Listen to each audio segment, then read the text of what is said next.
the room, please, and introduce ourselves. Not everybody knows each other. Mary? Mary Dowling, select person. Chase Kabinski, Board of Selectmen. Ian Dunnigan, Board of Selectmen.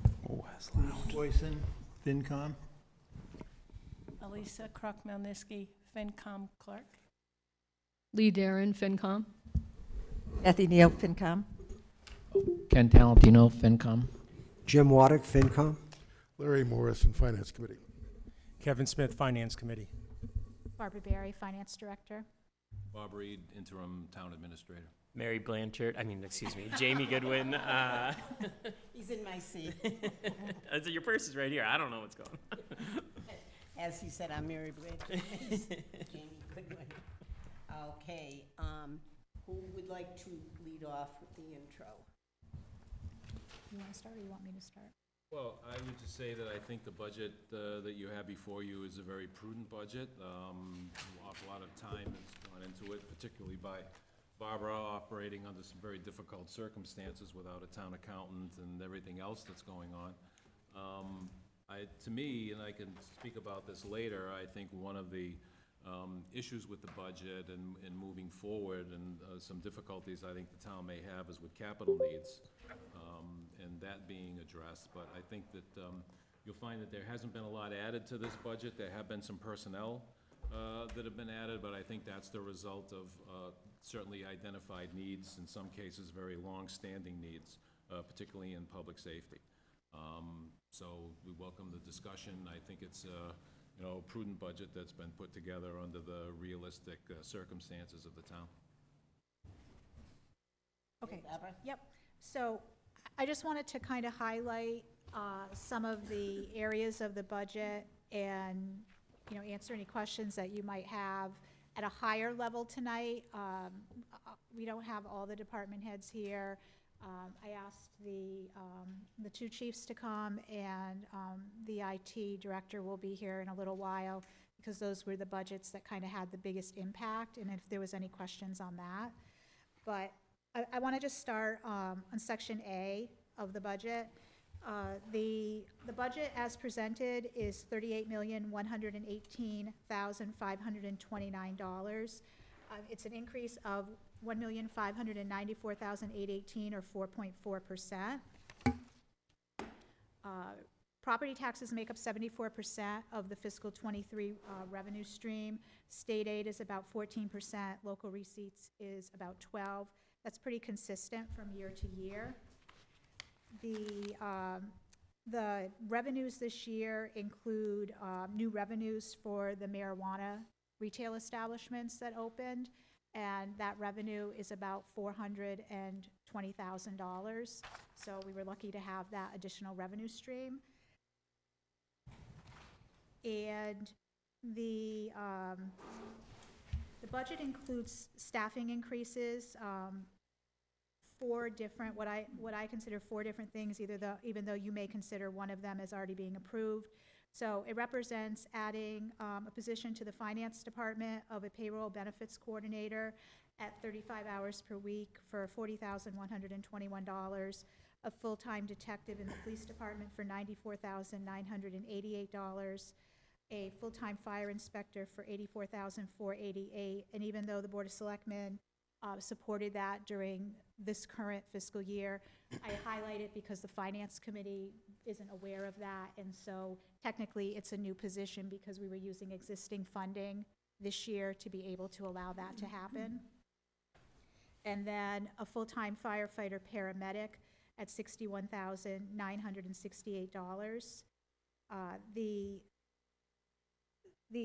This position, though, is contingent on whether or not the town receives the SAFER grant. So the Board of Selectmen authorized the fire chief to apply for a SAFER grant, which would allow for the hiring of 3 additional, it's firefighters. The SAFER grant is for firefighters. And we have to be cognizant of that. With that comes cost. So in the first 3 years, it's 100% paid as part of the grant, but we have to look down the road as to what happens in year 4. And as we go further into the budget, you'll see how tight we really are as far as adding services and staff based on the circumstances we have available to us right now. So it would be very difficult, in my opinion, to have 3 additional people come on over through the SAFER grant and then also fund that 4th person. So if we do not get the SAFER grant, that would move forward. And it is, the chief has indicated that, you know, it's unlikely that we will know prior to going to town meeting whether or not we actually get the funding through the SAFER grant. Just a quick question. Sure. All those figures that you cited right here, do they all include the benefits? They do and not. care? They do Okay, not. That's just base salary. Right, that's base salary. Okay, so I want to now jump to, actually, section E1, which is the revenues and expenditures. So the revenue projections include an increase in the levy limit of $673,741 and new growth estimate of $200,000. The new growth is absolutely an estimate at this point in time. As of right now, we have about $140,000 in recognized new growth, but that number will continue to change as we go through the budget process. It also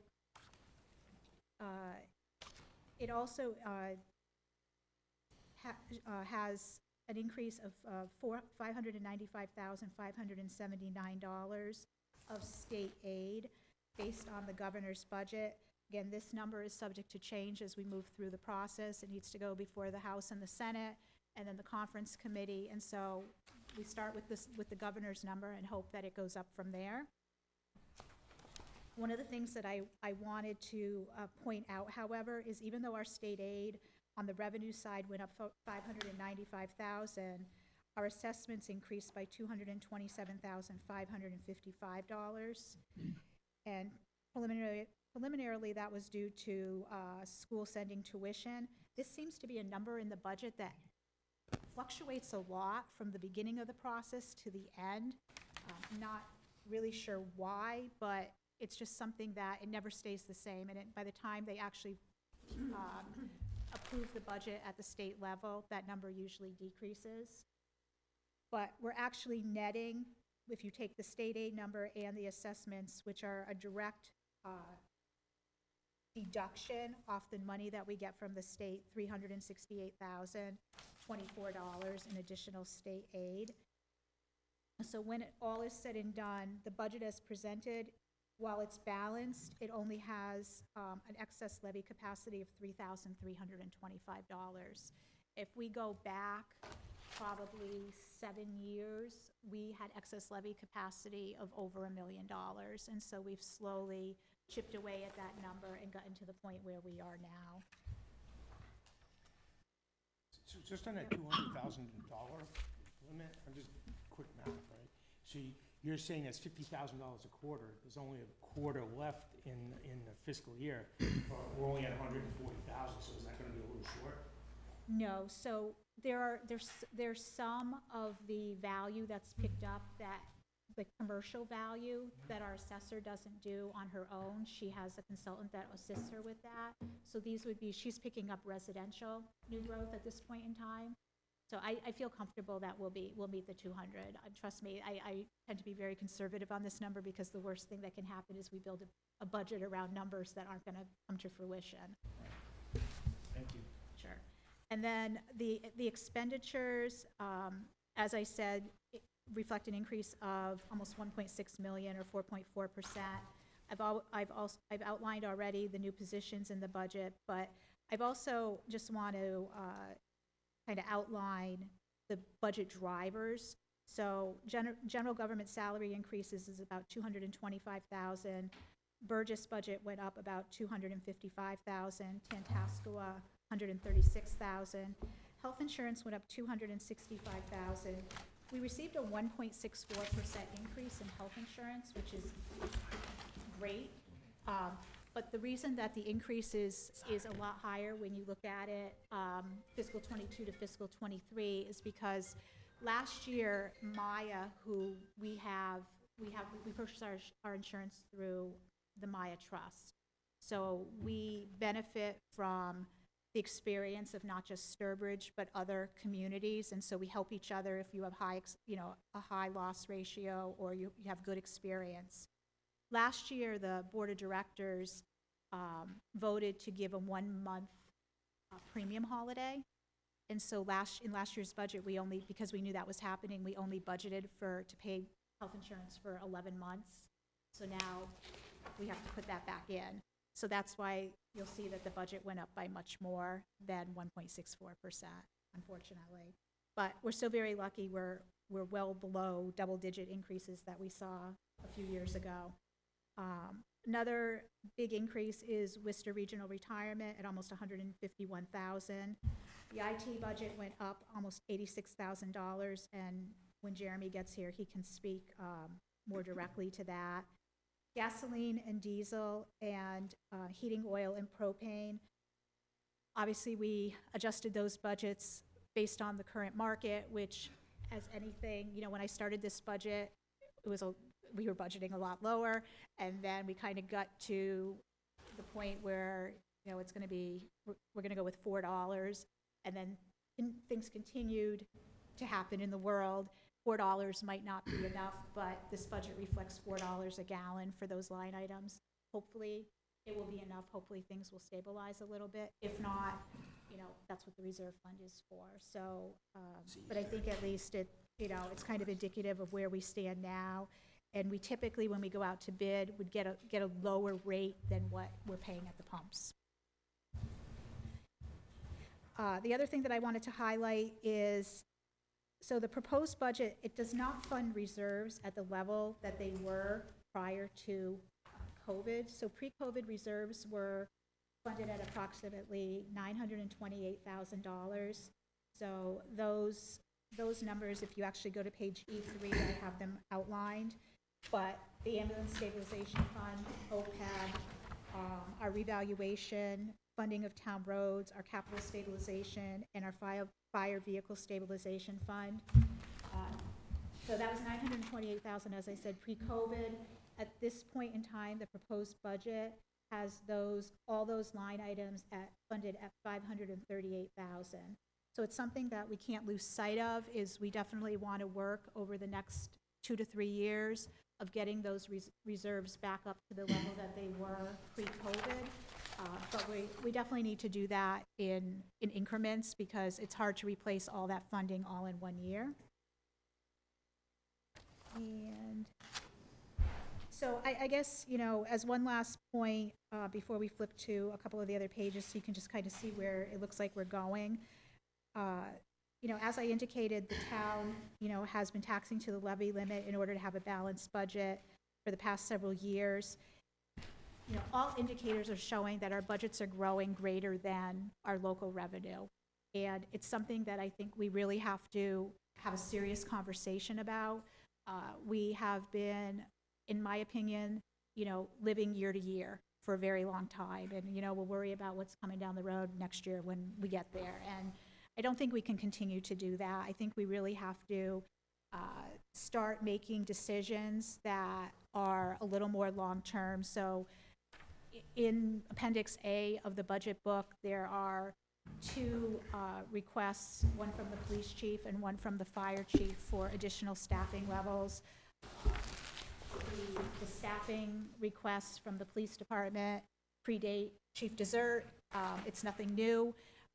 The budget that was presented by the fire chief, as I indicate in my overview of the different line items, requested 3 full-time paramedics for July 1st, 1 for January 1st, in addition to 3 for the SAFER grant and the new inspector, full-time inspector, and the deputy fire chief. So that's 9 positions that the chief feels are necessary to move his department to the level where it needs to be. Chief Dessert asked for, a full-time detective on July 1st, and then a full-time patrolman on January 1st. There was not enough money available to be able to do both of those things. But that's just for the iceberg for the for the police department. There's other requests, as he's indicated, in that budget. So, all those all those requests just from that department alone, you know, are not sustainable or cannot be done, given the revenue that we have available. And, you know, there's other needs that are also coming down the road. So we've been talking about, you know, the need for an HR director for at least 4 years, maybe 5. We have a senior center that, you know, a building project that's been approved by the voters. It's going to add to the space of that building. It's probably going to need additional staffing. It's going to need, you know, there'll be maintenance costs involved with that. There'll be need for more custodians because the buildings are bigger. Custodians is an issue that we struggle with daily in all of our buildings. We really, for the amount of buildings that need to be, the number of buildings and the amount of space that needs to be cleaned, we really need to be looking at additional staffing there too. So those are just examples of things that we're not able to address given the revenues that we have available. If you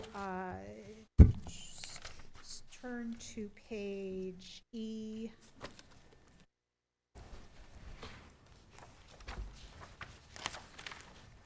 Give me a sec.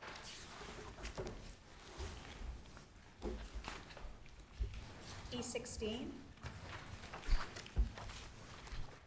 You'll see that we have, you know, fiscal '22, that's a direct snapshot of how we ended the year.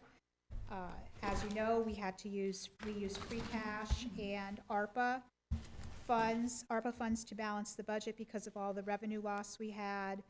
This year's budget, again, indicates a surplus of $3,325, but if you look at fiscal '24, '25, and '26, again, while these numbers are subject to change in some ways because, you know, I'm using historical data, but absent new revenue, which at this point in time, I'm not aware of any additional new local revenue. I mean, the money we were looking for to come on board was the marijuana money.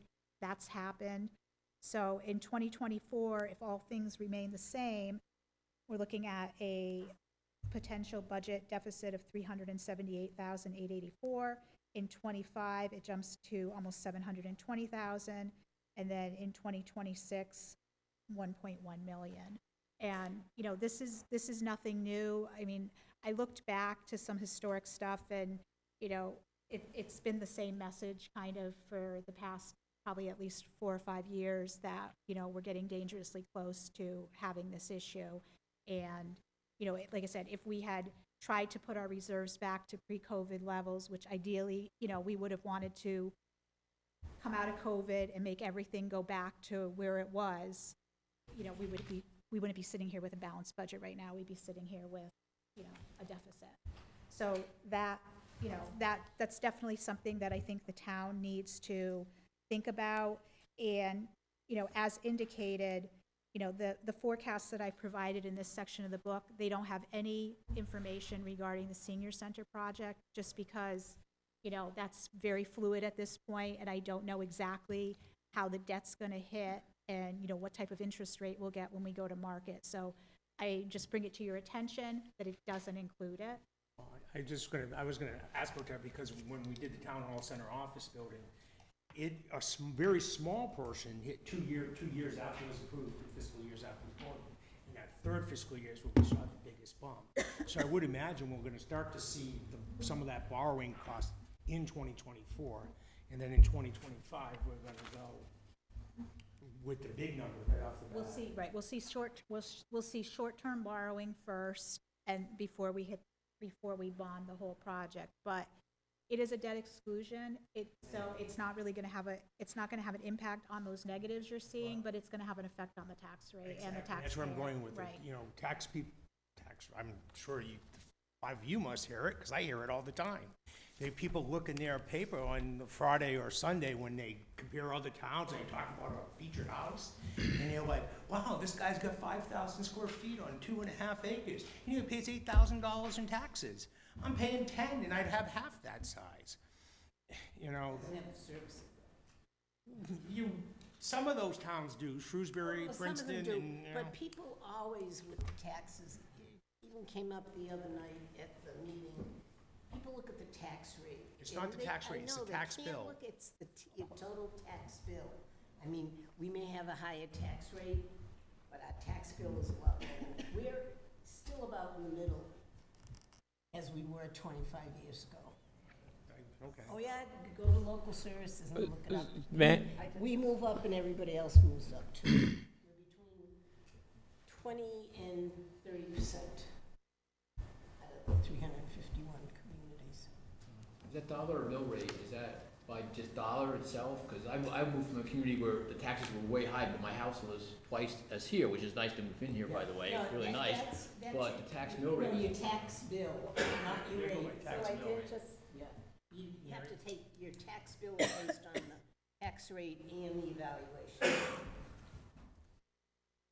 Yeah, I know, I'll just comment on that, and then I had a question for Barbara. The only reason I know this is because I had to get ready for the senior center meeting, and I assumed I would get zinged with tax questions. So I did go to Ian. We are creeping up. We always like to say our total tax bill is kind of right in the middle, but we sat down together, and I think we're at 65% now. 35% are more expensive, 65% or less.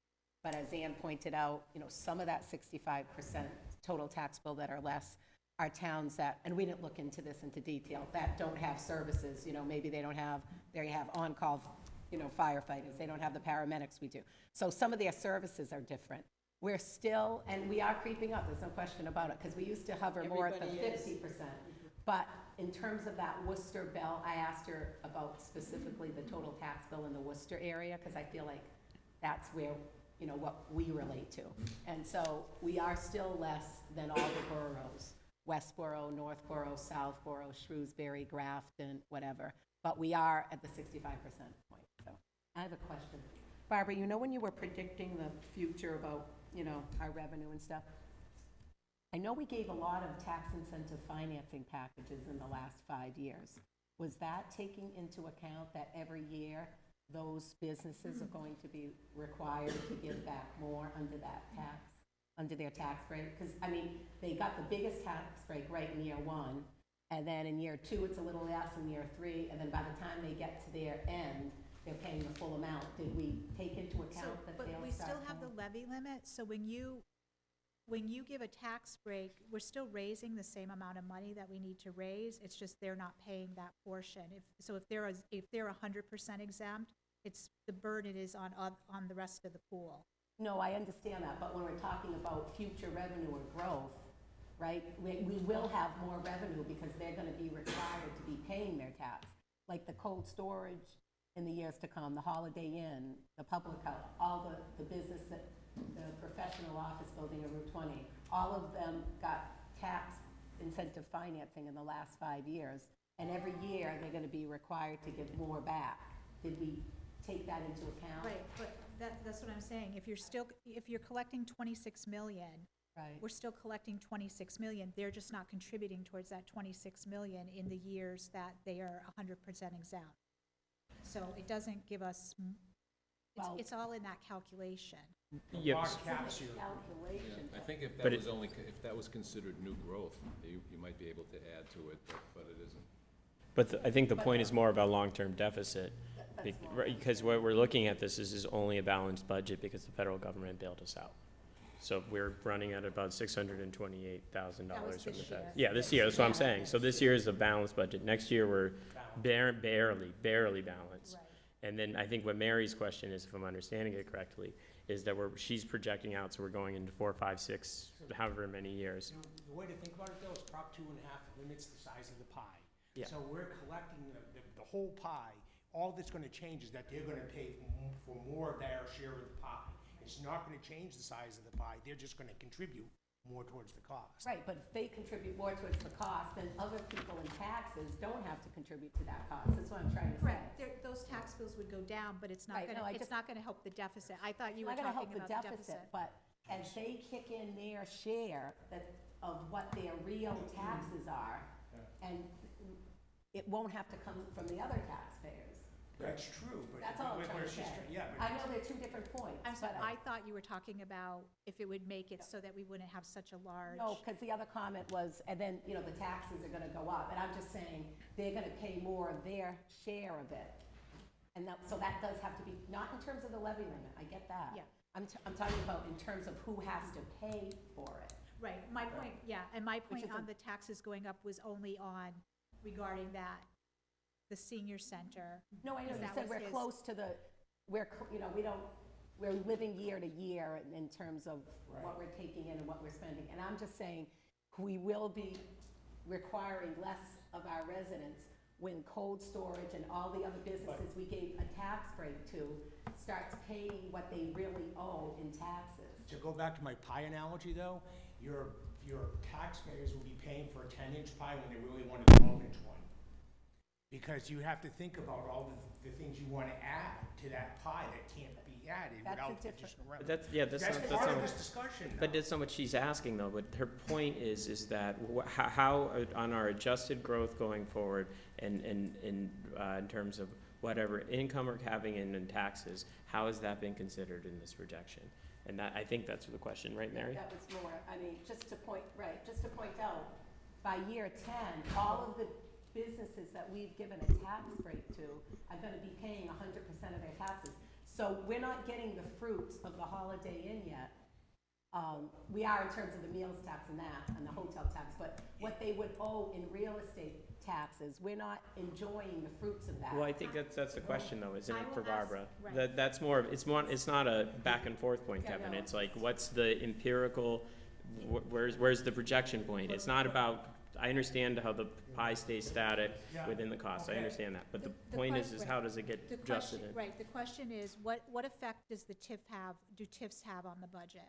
Yeah, and when and the when assessment. all And the businesses that have TIFs Right. no longer have their TIF and they're paying 100% of what their real estate taxes would be, what is that dollar figure, which I think is also useful. So But let to me- Kevin's point, all that does is change the distribution in the Why- I'm- existing I know, pie. That- but that's a fair- residents will be happy to, you know, I've had some residents. That doesn't comment buy to me, anything more. If residents are It doesn't happy buy they pay anything less, more, we but don't get any It more. just divvies the pie up differently, and residents care about that because I've noticed, they say to me, look, we've had, you know, more growth. We have the Holiday Inn now. You've got the cold storage. The public house expanded. We have the new professional office building on 20. And yet, you know, what are we seeing? And I said, well, all of those businesses got tax incentive financing. They are not paying what they would owe in real estate taxes right now. That's my only point. And that is a dollar figure. It is. That's all. And I believe and I'm gonna talk to Ann for specifics, because I'm not the assessor, okay? But I believe what's going to happen is we capture the growth as is 100% exemption, there's no growth. When it's 90%, we capture 10%. When it's 80%. So it would be captured in the new growth figure. Right. Right, Okay. which, because I don't know what the future brings for growth, you again, those are the numbers where it's very hard to project. Yeah, well, it's where really hard right now too, because it goes. it won't. Right, right. But it is a figure, that's all. It is a And I'll figure that find should out, be- and I will ask Ann for a better detailed explanation of how TIFs affect the growth. So, I mean, but then you talk fiscal year '24, right? There's all these very large capital projects that are already planned for, right? The radio system, Yeah, so the library HVAC.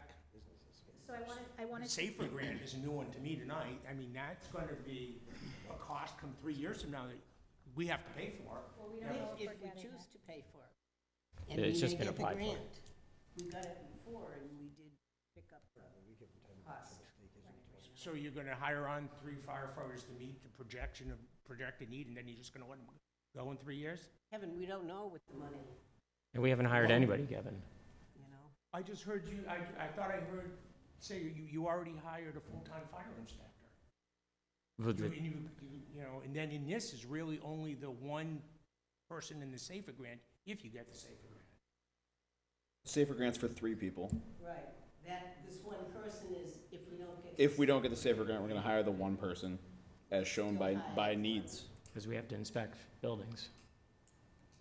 I mean, What is no disrespect, but what does the fire chief do? The other fire chiefs, you go inspect? well, that's, Well, there are things to work out. No, I mean, are you gonna, you Well, let Barbara on finish slated her- to talk at some point? Yeah, because I have questions myself, but I mean, I was waiting for the fire chief on that one. my question was really just to Barbara about the So tips. I just have one other thing before, if anybody else has questions. So the last thing that I want to just address is, so we were very fortunate this year. Our free cash balance going into July 1st was $6,221,006. Our financial policies indicate that our combined free cash and stabilization balances should be between 10 and 12%. So our free cash balance as of July 1st represents 16.3%. Our stabilization account balance is $1,817,000, which is about 4.7%. So prior to using any free cash, we were at about 21%, where our policies are 10 to 12. However, again, what I would caution and hope that we have serious discussions about is we have a lot of large capital projects coming down the road. So the free cash balance that we have, it's easy to say, we have that balance because, we overtaxed, or we didn't put our revenues where they were. Free cash has so many variables of how that comes by. So what everyone has to remember is we were in the midst of a pandemic. Everyone was struggling to figure out what exactly the impact of that pandemic was going to be to revenues, especially things like excise tax, room occupancy tax, meals tax. As you review the budget, interestingly enough, building inspecting fees went from like normally $100 and something thousand to almost $400,000 in fiscal year 21, which is, who would predict that? So what happened in Sturbridge with our free cash jumping from in the $4 million range to the $6 million range, it happened to many communities. It was nothing unique to the town of Sturbridge. We all were on the same webinars. We were all listening to the same, individuals. And so, I look at this, while yes, it's a lot of money, but I actually think, it's a great opportunity for us to be able to address some of these large-scale projects that we have coming down the road. So just, a few things that, are coming down the road. We have the HVAC project at the library. The project cost for that is still unknown. But, the range is probably between $600,000 and $1 million. That's a lot of money. It has to be done. It's not something that can be deferred. We've already deferred it long enough. We have the parking lot at 501 Main. We're partway through that. The decision has to be made as to whether we're going to continue and finish the project. We have a radio project that right now is in a feasibility study. The estimated cost for that, I believe, is $4 to $5 million, $4.5 to $5 million. Oh, $5.5 million. Okay, so $5.5 million. That's huge. And then we also have the potential of a fuel tank replacement at the DPW. That's about $450,000. So we're waiting to do a test when the ground thaws. So it should be happening pretty soon. Butch is actually also here tonight, but just virtually. But those are, like I said, some big ticket items that, need to be addressed. So us having that free cash balance gives us a great opportunity to be able to address those things, but also maintaining our reserves and not going down to what our reserve policies say, because as you all know, that's very important when we're looking to go to bond money, which we will be doing with the senior center project. We have a AA+ bond rating. It's the second highest. The only other bond rating we can try to achieve is AAA. And from our conversations with S&P, that's unlikely to happen based on where we are geographically in the state. So, AA+ is great. I always strive to get us to, AAA, but my bubble was burst a few years ago when we were told it's probably not going to happen. Need a port. What's that? I said you need a port. I need something, yeah. So anyway, those are the things that I wanted to highlight. I'm happy to answer any questions. And then, like I said, I did ask Jeremy and the two chiefs and Butch to come if there's any specifics on their budgets, because like I said, those are the budgets that really had the greatest impact on the fiscal '23 proposal. Barbara, I would think that moving up to AAA is inviting a problem, because if anything happens, no matter what, and we slide all the way down to AA+, suddenly the word is out, something's wrong in Sturbridge. Well, sometimes it's better to be within shouting distance, but don't get there. Mary, you said you had a question. I think we'll wait until I see the warrant on it. I do want to know what we are going to give back to the taxpayers. You know, every year we have our warrant article, because I get what you're saying, but when our fiscal policy is 10 to 12%, and we're hovering at 20, that's double our fiscal policy. I think that's keeping a lot of free cash from But residents. you just heard about two projects that are I like $1.5 did.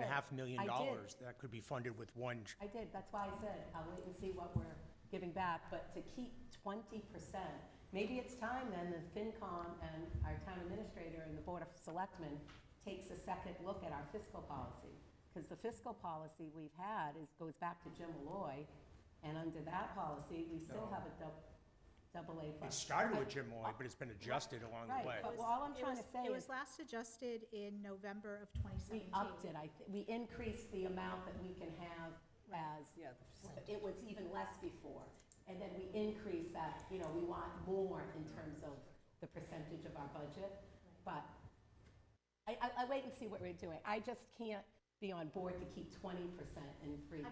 I'm not. That's why we are giving something back. I'm not recommending that we maintain this balance. What I'm Okay. saying is, you know, if you go to, the capital part of the budget, so which is section F1. So we have, so F5 has the breakdown, F6 has the breakdown of the projects that are being proposed to be funded, the recommendation of the capital planning committee, but $522,902 free cash to fund the capital plan. I didn't even address that in the list of items that I just read. So, we used, I believe it was like $112,000 of free cash at the special town meeting to fund the police contract. We're proposing $522,000 of free cash for the capital plan. We have the potential of a warrant article for the HVAC system at the library. That'll be free cash. Again, that's $600 to $1 million, maybe more. The parking lot is 400 and something thousand, I believe, based on the last number. The radio project, Chief Grosso, I thought it was 4.5 to 5 million. He just indicated, and I'm not part of that feasibility study, but he just indicated 5.5 million. And the fuel tank replacement is 450,000. Those things alone are more money than we have in free cash. So what I'm saying is we should be cautious as to how we spend that money. And Mary, you and I have gone back and forth on this for years, and I think we respect each other's opinions. But, my feeling is there are other ways besides relief on a tax bill to give taxpayer relief. And one of those ways is to fund these much-needed capital projects without having an impact on the tax rate. I think if I understand you, Barbara, you're saying there is another dimension to expenditures, and that's the value that those expenditures deliver. So the funds could be returned, and the value denied. Where's the gain? I get it, but we have a fiscal policy right now in place that maybe we need to amend it, because every year, we amended it a few years ago, because it used to be I think it was almost really low, like 6 to 8%. I'm not sure. All I know, it was a lot less, and we revisited it because we said we need to have more for an unforeseen event. That's the whole idea of having cash reserves. I get that. That's the whole idea of why we have a fiscal policy. But we're not honoring that fiscal policy, because the fiscal policy says keep 10 to 12% of the budget for, I mean, if everybody reads it, it is supposed to be for all the things we need to save money for, unforeseen events, capital events. And I'm not saying, you know, we go in at 10%, it says 10 to 12. Even if we keep 15 or 16%, all I'm saying is to keep 20%, we're not, that fiscal policy really doesn't mean anything. Yeah, but what I, Then you keep 20%. I know, that's why I said, I want to see what what we are going to give back. Because every year we give something. We used to give $250, then we gave $350. Last year, I think Jeff and you gave $450. So I said I'll wait and see how much on the warrant article we are giving back, because I don't think we can hold on to 20%. That's all. Well, a policy is a guide, not a straitjacket. I know it is. I know it is, but it's double, Larry, right now. And- What the guy, maybe it's time to change the guide then, that's all. well, I mean, several years ago, I came before the board and I asked for, and I don't remember which town administrator it was under, to be perfectly honest. But I think at that point, it might have actually been when Suzanne Kennedy was here, to be perfectly honest. And she actually, we were having a discussion one day about our policies, and she thought it was low, and I believe we went to the board at that point. And I actually think it should be 15 to 20% myself. You know, everything is getting more and more expensive. It doesn't take very long to wipe out that money. And, you know, I am not advocating to keep $6.2 million and not spend it. My point is that we have so many needs that is going to chip away at that balance. And I think we should take the opportunity that we have those funds available. You know, it makes it so that we don't have to borrow money, because we borrow, that's an effect on the tax rate, and whatever debt service we have on the tax rate. We're not going to be going for debt exclusions on every little thing that we do, and that then takes away from the things that we want to fund. So if employees in the police and fire, which seems like a top priority for a lot of people in this community, any debt we have to pay takes away from the funds available to fund positions or additional services. That's all I'm Let's saying. say if we have needs and we have limited funds, then the next question is gonna be, you have to set priorities. So it doesn't mean because we have needs and we don't have the money, you just take it out of one and spend it. It's like, okay, these are the needs. Well, if you spend it on that, where do you take it from? Because the revenue's not growing. Okay, so if the revenue's not going, the only way to do things is become more efficient. You know, the money's not there. If the money were growing, that's the problem, there's not a problem anymore. If not, where do you get the money from? So when you're flatlining like that, the next step is like, look at efficiencies, because you just can't keep the expenses going up. And if you want to spend on this, and that's important, then we have a priority. You take it from somewhere else, which I think is one of these documents, okay? And the like, but you just can't say we have a need, so we're gonna take that 20% and spend it here. Well, where else we get it from? Or is it really a need or a nice? We're at the need stage right now, not the nice stage. We have a lot of needs. I think that one of the things that struck me about Sturbridge's finances are all these capital needs that Barbara has mentioned, and how all of them have taken on a certain level of immediacy now. I think that one of the things the town needs to do, and it will help with the decision-making, and it will help in deciding what to do with the reserves, is to really develop a 5-year capital plan. I've suggested that that be put on the warrant. I mean, a lot of time and effort has gone into the capital plan, as you see here, but it's really just a 1-year projection, and I think those 1-year projections has put the town in the position that it's in now, where an awful lot of these very expensive projects have suddenly taken on an immediacy and have come home to roost. We're gonna be learning a little bit later this month about landfill closure. I mean, there are several other things besides what Barbara has mentioned. Some are big tickets, some aren't. And I think that you need a context in order to be able to make these decisions about what the needs are and how you're gonna handle your reserves. Well, didn't we, I mean, I thought there was some discussion in the last couple of years too about pulling back our sewer, going to Southbridge to recoup the cost they keep and bringing it back. That's gonna be another cost on a portion. Oh, yeah, of the tax that's in rate. discussion.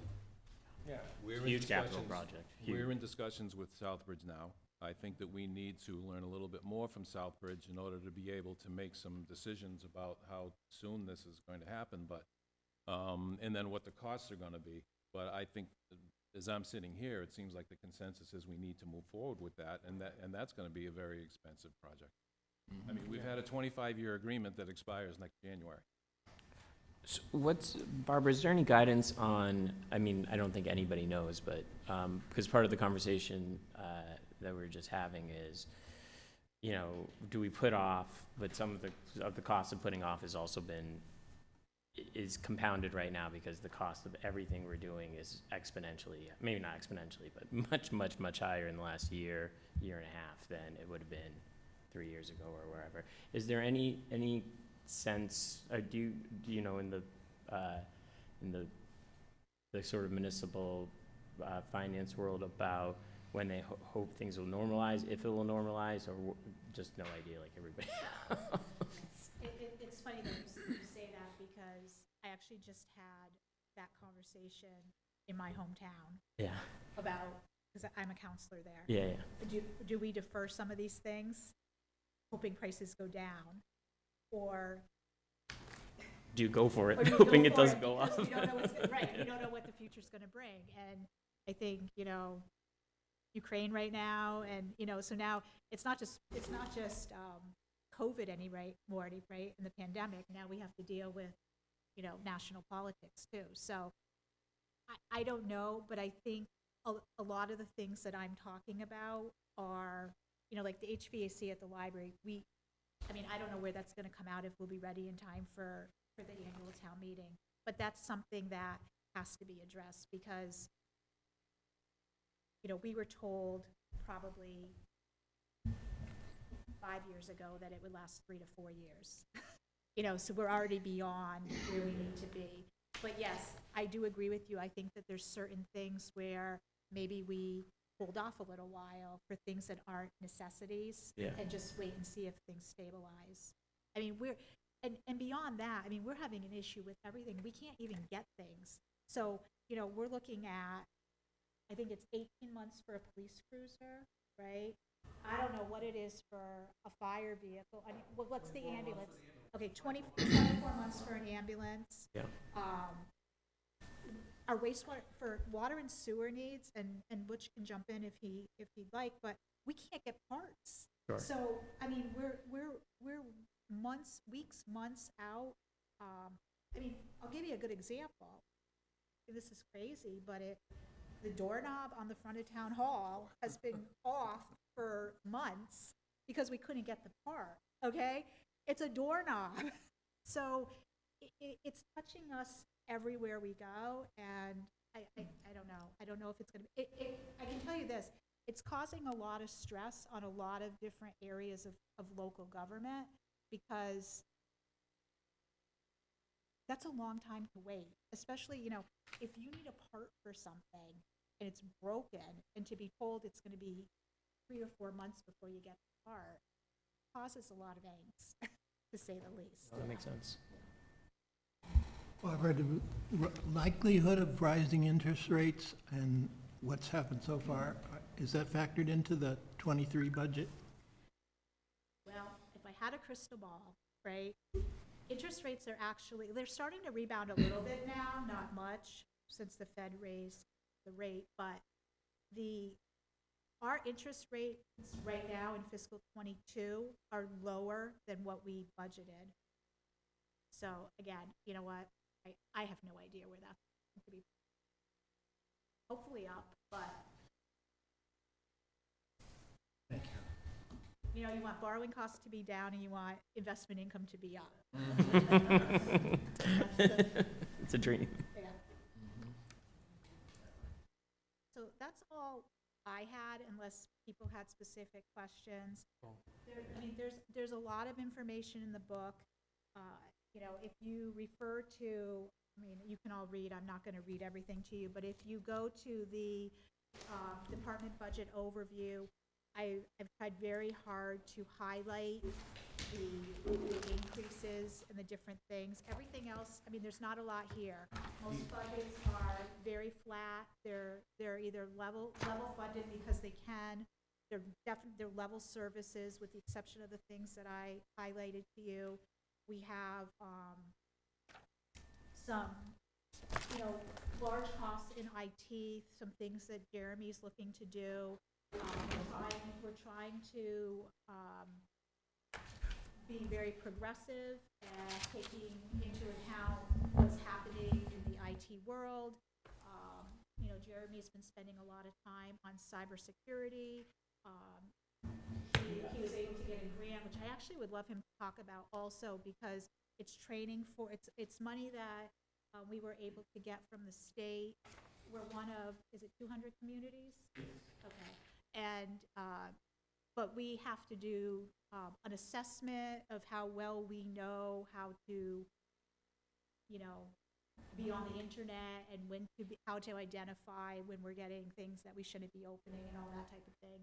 And then there is training that goes along with it. And this is a great program. And he's been very, Jeremy's been a godsend to the community. Honestly, I'm not sure how we functioned without him. And I think that others would agree with me.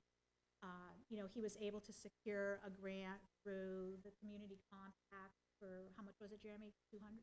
Yeah, $194,000. So almost $200,000 to run fiber and connect all our buildings to fiber. He's expanding the phone system to DPW and the senior center at the moment, so we don't have such an antiquated phone system. Those are big things and some small things, but he has been doing good things.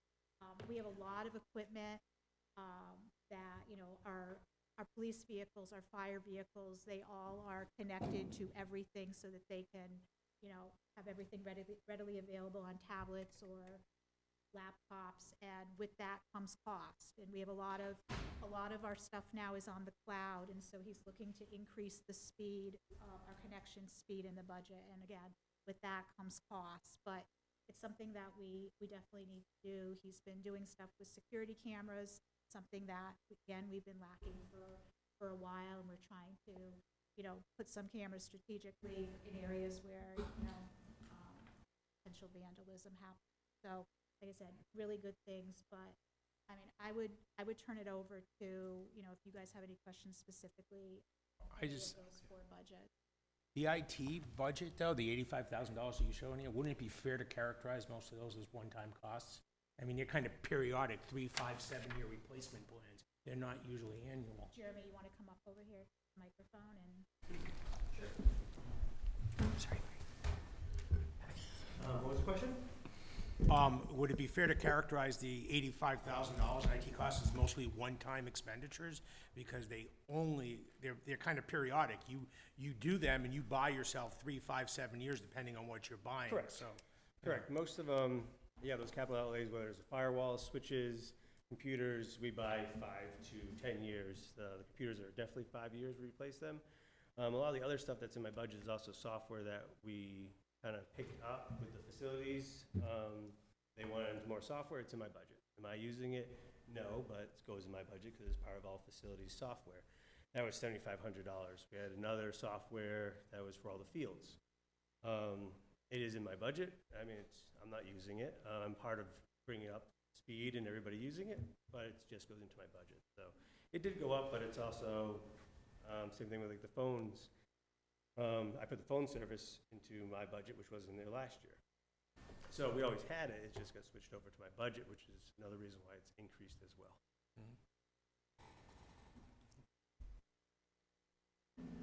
I have other questions based on the thing. Snow and ice struck me because the cost of materials went up over 100%. Supplies, that supplies budget, was it materials? What drove it to double up? Yeah, we just blame Butch for everything. No. Yeah, just blame me. No, the biggest cost was the salt went up like 50%. It went from like in the 40s up into the 60s and 70s per ton. And then this year we had, I'm not sure exactly how many events we had, but we had a lot more events where it seems to be we're getting more into the right on the freezing level half the time. We did a lot of freezing rain, and that drives the salt costs up, whereas snowstorms we use a lot less. And those are the two big ones. The other thing on the snow and ice, which if you look at that budget, you'll you'll see that there's actually money left over in the purchase of service, which would have been contracted, people we hired to plow.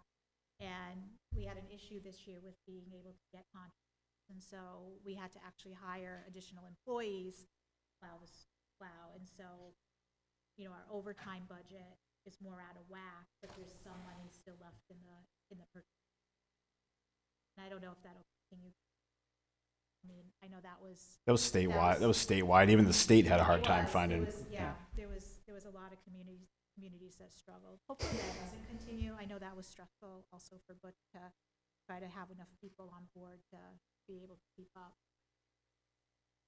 Of course, Butch, is it also the salt going up about 50%, but also the fact that you use less sand, if you use any sand at all, and rely solely on the salt? No, we don't use more salt than we used to. We just don't use the sand. The cost, like I said earlier, it's because of the cost of the salt. The salt is just crazy. In fact, we were kind of lucky. A lot of towns couldn't even get it. They were running out of it. They were borrowing it from each other. But we managed to get what we needed, although we were close at a couple of times. But it's just a matter of the times. Okay, thank you. Barbara, I just have two small questions on the overview. In the facilities, basement blackout shades and window shades in the library. I understand window shades, but why are blackout shades necessary? I would probably have to get you an answer to that. I might have it downstairs, details, but I didn't bring all my folders up with me today. It sounds like the 50s and 40s. I will find out for you and get back to you. And then the other one, on the police department, well, the safety complex, not the police department, $800 for a new refrigerator. That's on the police side.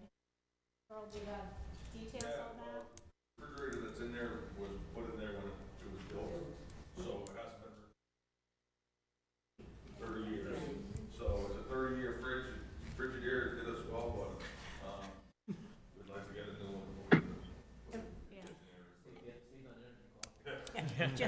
Just asking.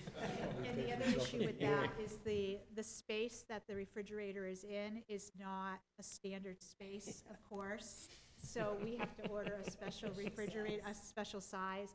My understanding too is, because it's so old, has a lot of ice buildup in the freezer area. So I think it served us well. Yeah. Didn't realize it was that old. Yeah, I mean, that's what they think. If we're gonna look at this, just little things, like the purchase of services and, for DPW includes $20,000 for wood grinding, I assume that's a one-time cost. It's done this year and it's over. It is. So Butch, do you want to talk about that? Yeah, there's a section down in the landfill where we piled up stumps, or stumps have been piled up for probably 30 years. And it's kind of near one of the waterways down that way, and conservation would like us to get rid of that. So it's a one-time cost. We're gonna go down there and get rid of the whole pile all at once. Do you have to cart it away, or you're just making it available for everyone to come and get some? I'd love to do that, but people don't come and get it. We have a lot right now. I have some at the DPW we put out last year, and very few people came to get it. So we're gonna have it all carted away. Okay.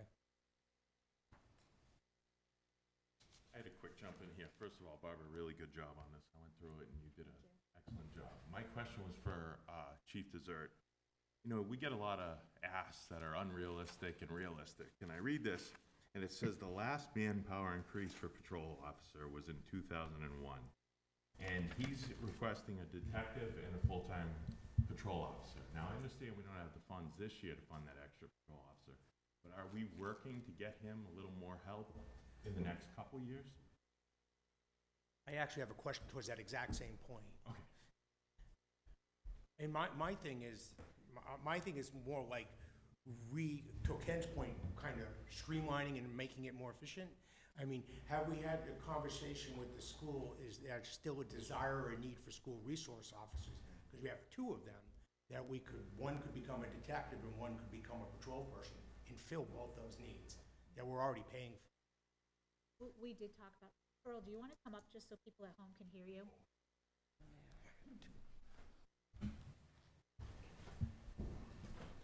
So, I did speak to the superintendent of the school, and they're very supportive of these positions. The school resource officer, there's no desire at this time to get rid of the school resource officers. We handle quite a bit of calls at the high school and the junior high. Before we had the SROs, our guys were up there during the day all the time, so there is definitely a need for those positions in the school. The school really enjoys having the officers there, and they really been doing a great job, so I don't see any desire to pull them out. I think their position is there for a reason, and we need them in our schools. We really do. We got a lot of different stuff going on. If you should look at the monthly reports, you'll see that we're constantly dealing with different types of calls at the school, so.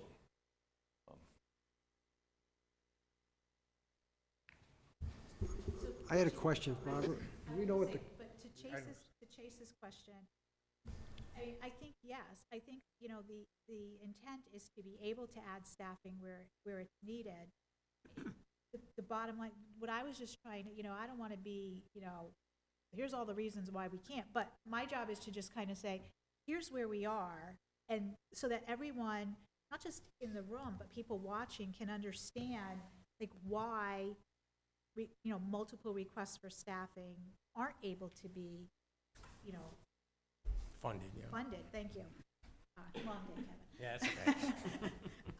Yeah, I'm losing my words. But I think that's the issue. And so when I started by saying, like, I think we have to have a really serious conversation of not just year to year, but where do we stand moving forward? So, you know, what are the needs? And it's not just police and fire, but it's you know, it's the things that we lose sight of too, like custodians. I mean, clean buildings are important. You know, maintaining our facilities are important, because when you don't do those things, it just creates costs down the road, right?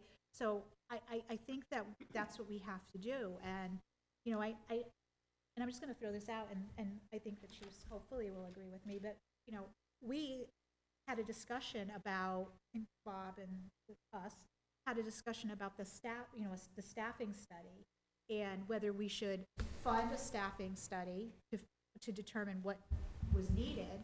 But then the discussion was like, we know what's needed. So why are we going to pay somebody to tell us what we already know, that, you know, what we're lacking? So, you know, I think that, you know, it just needs to be realistic. What can we afford? What's the plan? But then being able to afford it going forward. That's the biggest thing.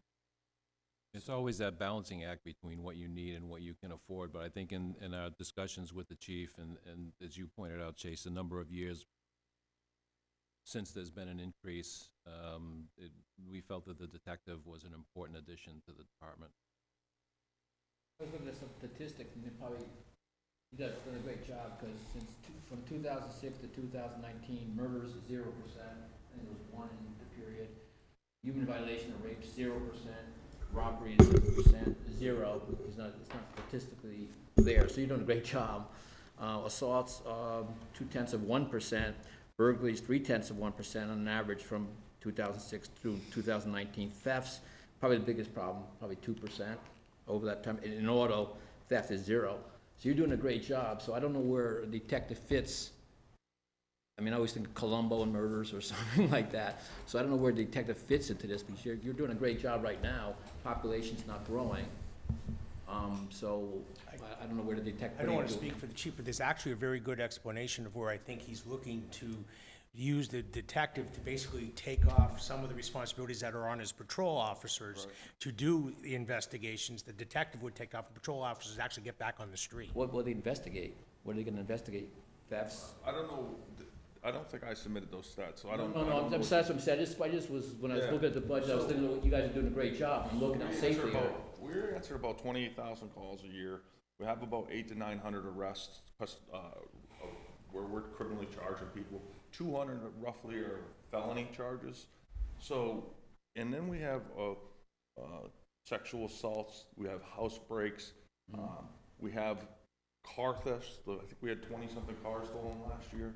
So what our detective would do is, right now our patrol officers have to follow up on all those cases. So we require weekly follow-ups until they either solve it, close it, or suspend it, make an arrest out of it. So the detective would take that burden from them, and this is what's happening now. We may be I may have an officer interviewing a rape victim, and a call comes in, and there's only 2 people on the road. So now they got to take this victim and be like, I'll be back, excuse me. And that's just not the way a victim of a crime should be treated. They should be getting the attention that they need. Serious crime should be followed up on, and maybe we'll get a higher solvability rate for some of our stuff, because the detective will be able to spend more time chasing down those leads. So. It's an efficiency. And I agree with that 100%, which means that, not saying this budget, but budget moving forward, if the patrol officers now more time and more efficient that way, then 2 years down the road, we'd probably need less, or just keep it flatline it, right? So detectives are gonna make them more productive, which means down the road, we saw a budget for the head count. They should be able to do more, because they're getting some of the burden taken off of them. I see what you're saying, but I have to disagree, because what's gonna happen is the officers are gonna go back out on the road, because the detective's doing their thing, and they're gonna be probably more proactive. And if they're stopped, we have a lot of traffic in town, as you know. If they're stopping cars, there's gonna be arrests that are made, and they're gonna continue to do what they do on a regular basis. It will just free them up from the tedious investigations that are time consuming. Sometimes we'll have to pull somebody off. If we get say a rash of house breaks or whatever, we will pull them off and temporarily assign them. So I got to take them on patrol and then assign them to go do house breaks, lift. So a detective, we'd also send to schools to specialize in stuff. Maybe our patrol officer aren't trained. Make sure they can lift fingerprints, make sure they can swab for DNA, make sure, send them to all the specialty schools we can to enhance our investigative branch of the department. So. It makes sense. And like I've said, I'm not saying cut anyone, I'm just saying, as going forward, if you look at the efficiency, maybe we'll save a new hire down the road. Could be, I don't know. If you're trying to look down the road, if you look at the stats that I put in there, it's trending upwards. So I don't see it going down. If it did, great, but I just don't see that happening. The demands on the department are increasing. As I wrote the memo, we got cold storage facilities, restaurants, 50-something new houses coming in. These are all places that are probably at one point or another going to require our services up there. Ken, if you want to flatten, you have to at the same time understand that with increase in population coming with just the houses the chief just mentioned, you're going to pay more and more and more in overtime. It's called forced in. Yeah. So be careful before you make efficiency a goal in a service industry. It should always be a goal, whether it works or not is a different story. But the population that I've looked, again, in a period of time that I've looked from 2010 till the last one I got was 2020 for Sturbridge is less than 0.5% growth a year population. So we're not, and you know, and it's not, we're not expanding. That's where probably the revenue problem is coming into place. And building permits used to be at 353,000. It dropped back down to 125, 105, then 150, and it flatlined. So it doesn't seem like there's a lot of building permits. Well, I dropped it down because I think that was an anomaly. And so, you know, I don't think it would be wise to keep it at that level. I don't know what the future's gonna, I don't know what it's gonna be. You're looking at Something efficiency unique about right now. Sturbridge is our daytime population swells significantly, opposed to the people that are just sleeping here. And the census does not account for the approximately 15 hotels and motels that we have in town that are oftentimes full, and we are answering calls continuously. They live in the hotels, we're going to these calls for domestics and that type of service. So the census doesn't take that into the population. So I can tell you there's several hotels that we are constantly at, for fights or drinking and with domestics. So that's a significant portion of our calls. People love to use Sturbridge as a hub. They come from all around to go to Walmart, to go to our restaurants, so they're in town, and the population, so you can't just look at it as, okay, we got just under 10,000 residents. I'm just guessing probably 30,000 during the day. I mean, it gets pretty busy up there. Could I just come in? Chief, even in the summer, our population goes up. We have to give an estimate to the state of what we think, and every year we say probably 20,000 more people with all the rec areas and lakes and stuff, so. The national police organizations can recommend that the Sturbridge Police Department be nearly doubled. And that means one thing. You're looking at efficiency right now. You just quoted all the 0%. Right. They're So doing pretty damn good. That's what I said, they're doing a great job. Yeah, so why don't we help them do a better job for the townspeople? Yeah, and all I was saying is they get a detective that offloads some other work, which is the right way to go. Maybe looking at it down the road, maybe we'll they say we don't have to, maybe not, but Glad something to think Barbara about. included the memo that I wrote to the town administrator, but if you look in there, we forced our officers about 160 times to cover shifts, sick leave, just last year alone, 160 times. We had to tell one of our officers, hey, sorry about your family function this afternoon. We don't have the staff and you're staying. You know, so and make no mistake about it, the officers know that our job requires overtime sometimes. But we're just going, I think, a little bit too far with the overtime, and it's burning police officers out. I believe when it gets to that level, it becomes a safety issue for the officers and for the community, because they're too tired to function effectively, and so they can't do their job in what they usually Then they do. get frustrated, and maybe they're tired, and they're not treating the public as good as we would like them to, because they're lacking on sleep, and there's a whole laundry list of. With the overtime, so when does it make a point where, rather than the overtime, we hire one or two? Because if I see a number of 400,000, it's like, whoa, that could be two, and then still have overtime, but then maybe hire two, but it balances out, so you increase your efficiency. Let's say, you want people hired, that's for sure, right? So- And maybe you do that, so it's a win-win for everybody. You get more feet on the street, if you will, and less overtime, which is paid for by that, and then also overtime when needed as far as spikes. Our overtime is very broken down, and it's based on vacation time, sick time, court time, training time. It's a lot of stuff. Anytime we don't just close the door if somebody calls out sick. We have to backfill those positions. Sometimes on a Friday night, or snowstorms, unexpected problems going on in town, incidents, missing people. We order these people in to come in to help us. So, and if you look there, you'll see that just last year alone, we had to call mutual aid from the state police, Brimfield, Holland, Wales, 100 times because our officers were tied up. We sent our officers out 15 times to help other people. Those numbers don't jive. So we shouldn't be calling somebody I had the state police lieutenant call me a few months ago. He goes, hey, are you fully staffed over there? I said, yeah, we actually are. Why? He goes, oh, my troopers just said they've been answering a lot of calls in Sturbridge. I said, yeah, because we just don't have the manpower to do it. So, and by no means was he complaining. He was just making sure, seeing if we're all set, because it's nice to have them in our backyard, but they also got to cover their areas as well, so. I think we can all agree that a lot of these costs, whether they're capital or human capital, are warranted, and the need is there. The question is where the revenue is coming from. And I mean, there are obvious places to go for revenues, increasing fees and increasing penalties. I remember when I first joined the Finance Committee, way back in the late 90s, one of the things Orange County, California did is they ordered their police department to write tickets. That's not the way we want to go about doing it, but we have to, we had a chance on Route 15, someone wanted to throw in a sewer line that, other people could tie into. That could have been an opportunity for some revenue growth in that area. Where are we looking for revenue? I don't want to be on the front page of the Boston Herald. Chief orders officers to write tickets. No thanks, I'll stay off the newspaper. No, it was just funny.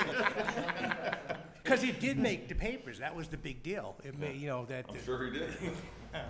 It's a great way to draw on business. Hey, Mary, I don't mean to move things a lot. I don't have a question for the chief, but it seems we opened up the safety budgets too, because we have Chief Grasso here too. Can I switch gears and have Chief Grasso a question? Okay. Switch seats. No, I just feel like everybody just keeps agreeing that he has a need, so I feel like, let's move on. So Chief, I just had a question on, so the assessment center's moving forward with a deputy fire chief. You're gonna see him on your agenda Monday night. I know, that's very exciting.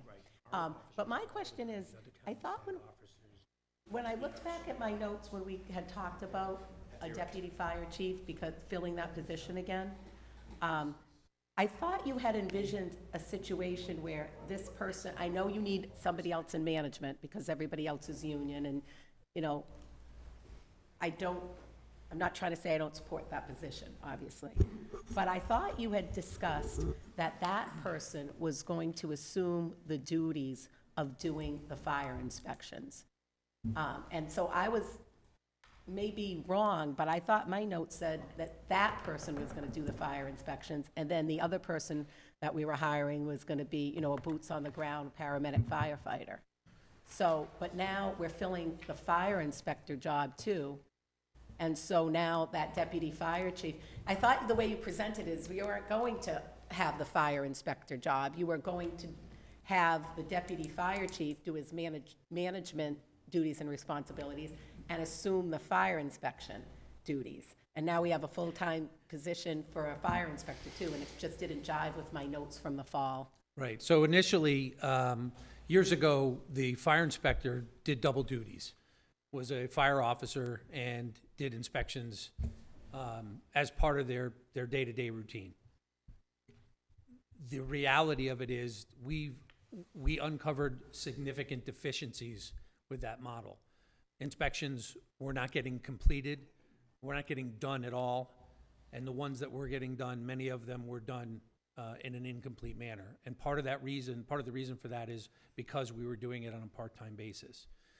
There's over 400 plus businesses registered in the town, plus the schools, plus the town buildings, and it's just impossible to do with a part-time position. And that became very obvious after the most recent fire inspector left. And I had to put temporary inspectors in place in order to try and continue to conduct the inspections. It became very, very obvious that we could no longer operate under that model. So working with the union, I eliminated 3 part-time positions in order to fund a full-time fire inspector's position. So it's a new position in the sense that we haven't had a full-time fire inspector before, but it's not a new position in the sense of the budget. We've just reallocated salaries by eliminating 3 part-time positions and allocating them to a full-time position. But you're getting them back with a safer grant. Okay, hold on. No, not the part-time positions. No, we're not replacing those part-time Oh, positions. so you're anymore. saying that that's a wash between the 3 part-time and the fire inspector? Correct. Now, Chief, that inspector also has the ability to respond to a fire in Yes, a large-scale absolutely. emergency, right? Okay. Absolutely, and/or an ambulance call if necessary. He's a fully trained. Yes. Yes. and so now you don't envision, because it was only a few months ago where we envisioned the deputy fire chief doing inspections. I think Has this- that been removed from their, No, I think the deputy fire chief is still going to have a lot of responsibilities when it comes to inspections. He's going to oversee the fire inspector, but he's also going to have to contribute to fire inspections as well as responding to emergencies. So he's still going to it's in have a his- fire is it- inspection. Is it specifically written in his job description, which I haven't looked at? Yes, the job description that you all approved includes his duties as a fire inspector as well as a firefighter, fire officer, yes. And you think, okay, it's just different than what you had talked about. And we knew that we had deficiencies with inspections, even when you came forward and said the deputy fire chief is going to assume the inspector's role and be my right-hand person. The magnitude of the situation wasn't clear at that time, but it became very clear toward the end of last calendar year when we were scrambling to get the liquor licenses done because we didn't have a full-time fire inspector. So we did get them done, but it became very obvious at that point we could no longer operate under the part-time model with a fire inspector. So that's better, I mean, because you know a lot more about the fire business than I do. That's better than having 2 firefighter paramedics and having the deputy fire chief do the inspections. Because right now, you're only getting one more, you're getting an inspector, you're getting another firefighter, and you get a deputy fire chief. Correct. So all 3 of those are going to be paramedics. The deputy fire chief is a paramedic. Okay, you The know, I fire know that. inspector will also be a paramedic. So the and- deputy fire chief is going to be boots on the ground and not just a managerial position? Well, there's going to be times when he may have to get his hands dirty, so to speak. But the majority of his job is going to be an administrative position. Just like me, there's times when I have to drag a hose and go into a burning building. The deputy is going to have that same requirement. Just to follow up, so you'll really end up having 2 people who can do inspections then, right? The deputy fire chief and this inspector, and that'll meet your full workload? I believe so. Yeah, that's the hope anyways. And what does a typical fire inspection run? It really depends on the facility. So the schools can take up to 4 or 5 hours because there's so much to inspect in the schools. OFS is at least a day because of all the requirements. But smaller facilities may take an hour or a couple of hours. But it's not just the actual inspection that takes time, it's then the paperwork that follows that. And if there are any violations, there's a follow-up process. So to put a number on every single facility is almost impossible, but there are some that take longer than others. I would imagine a hotel takes a while too, because you gotta go into every room and things like that. I was just. Absolutely, and I can tell you, there's one hotel in the town that we, and I say we, myself, the fire inspector, the previous fire inspector, the building inspector, have probably spent hundreds of hours on in the last 12 months, just because of the facility itself. So it's a big process.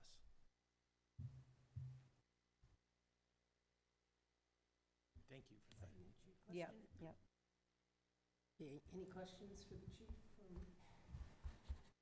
Were the 3 part-time firefighters all eliminated in fiscal year 2022? Correct, yes. Thank you.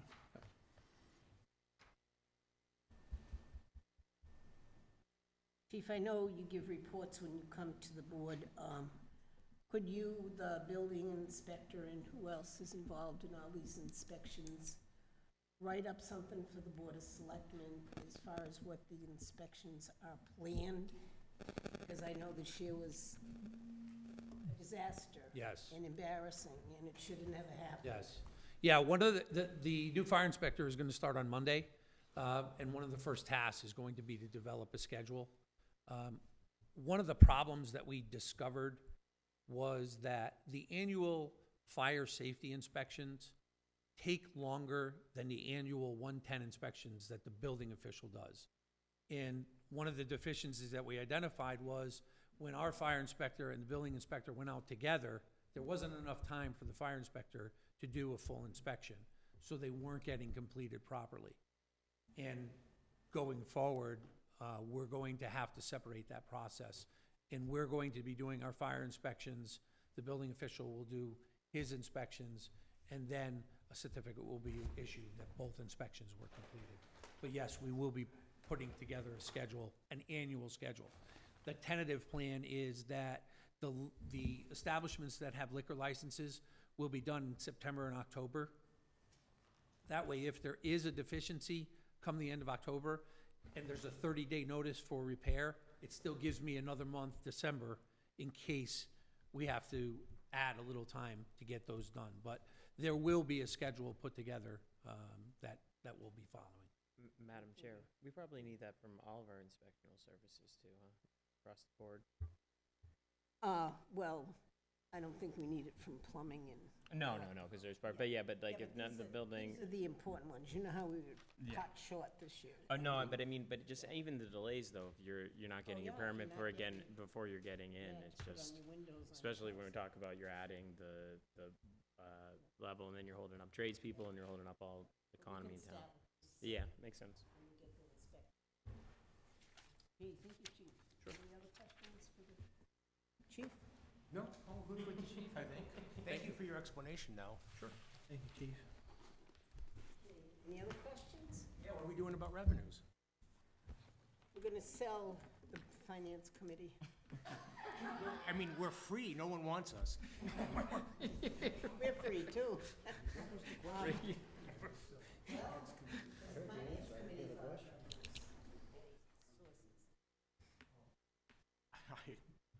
I mean, we had two last year. We have the parking lot, which I think is going to be addressed, which might help bring in some in the, meal tax and that type of revenue.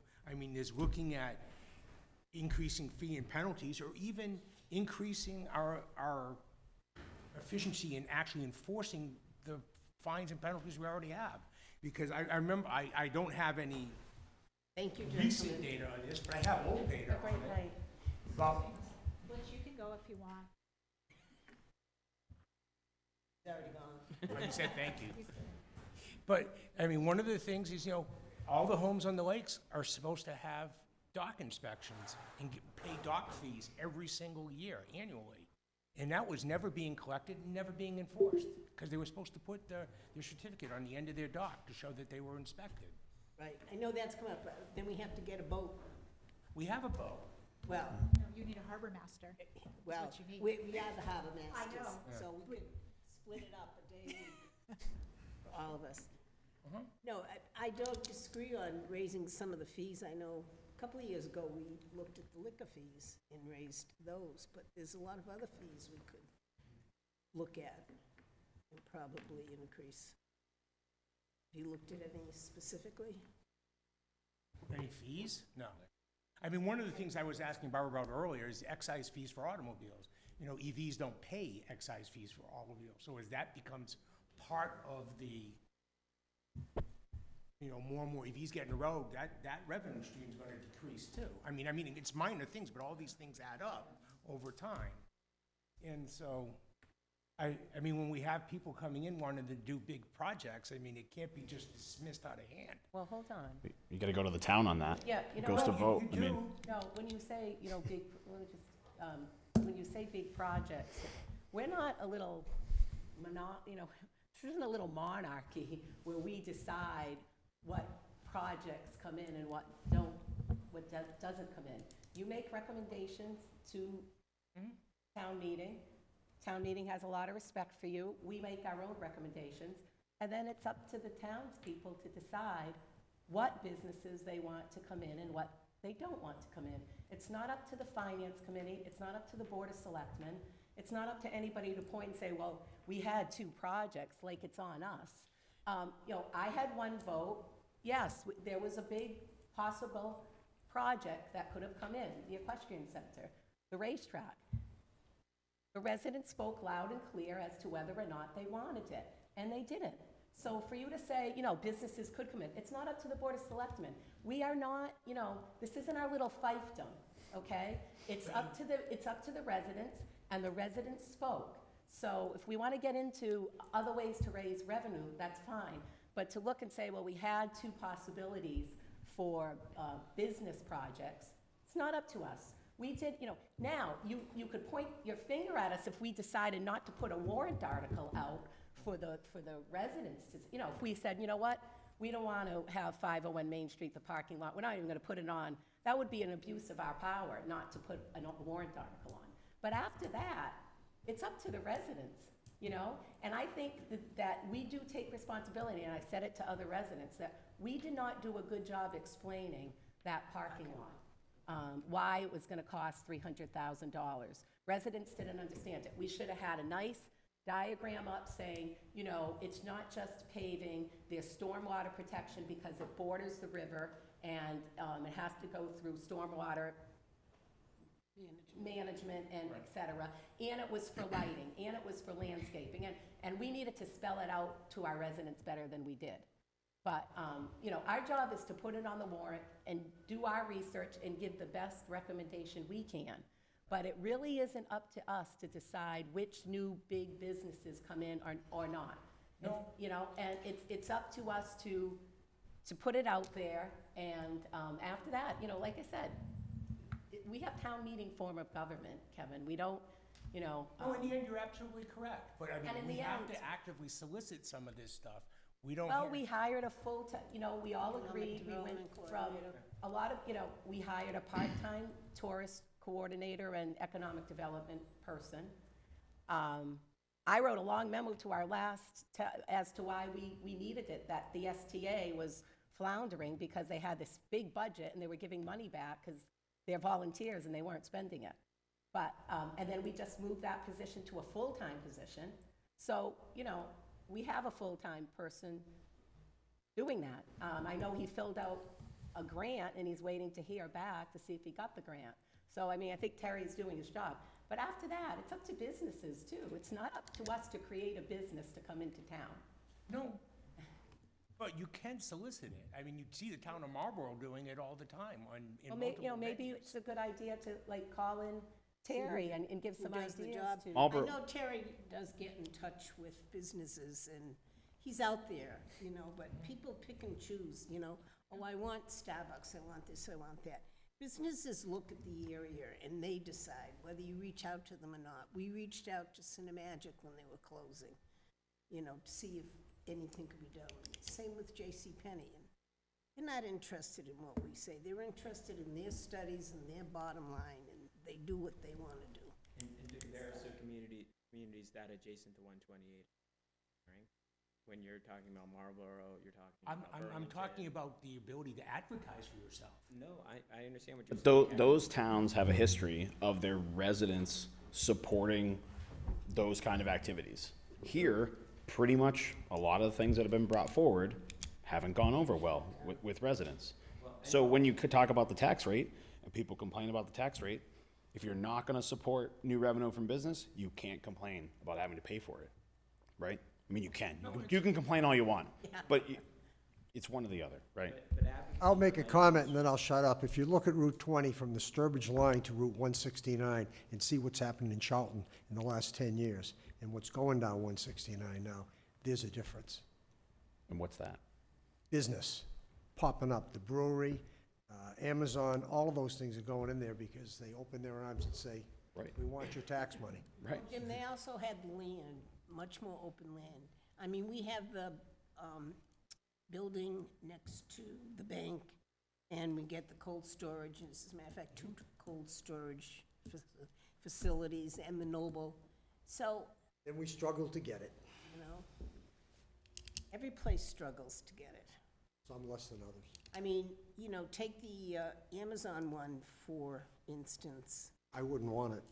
That's what I was just about to say, Yeah, they can have it. But this is where it's a red herring. Route 20 is had not to- exactly a high quality of. And we're at the intersection of 3 major highways, They so had that's what we have attract. a zoning change for that, which the Because of the building height. townspeople voted for the height. Do you think that would have ever passed in Sturbridge? It wouldn't have worked. We don't have fire apparatus that'll reach that high. Do you think it would have ever passed? No. We do have, we had to change the bylaw on the height, because we do have We apparatus. do have that can apparatus to now. reach a height now, but we don't have an apparatus to meet the height of that Amazon building. But I mean, the point I'm making, though, is our townspeople would not have voted for it. No, I wouldn't have voted for it. I There's wouldn't want nothing wrong Amazon. with attracting light industry and businesses that are, maintain a certain amount of quality of life. And then there's a trade-off that comes. And we can, you know, we can all point at all the arguments that have had over the years, but none of these are up, yes or no's, up and downs. They're not clean. They're complicated issues, and a lot of these projects have a lot of costs that are attendant to them in terms of police, fire, sewer, down the line. And so, then they have a positive tax revenue or a negative tax revenue. Light industry has a positive tax revenue. That's why Marlboro, Southborough, all these places that are close to the city, that have a lot of hospital employees that are more easily, they're on the commuter rail, they're easily accessible to downtown Boston, so hotels, all these other things come in, and all those tech communities around 495.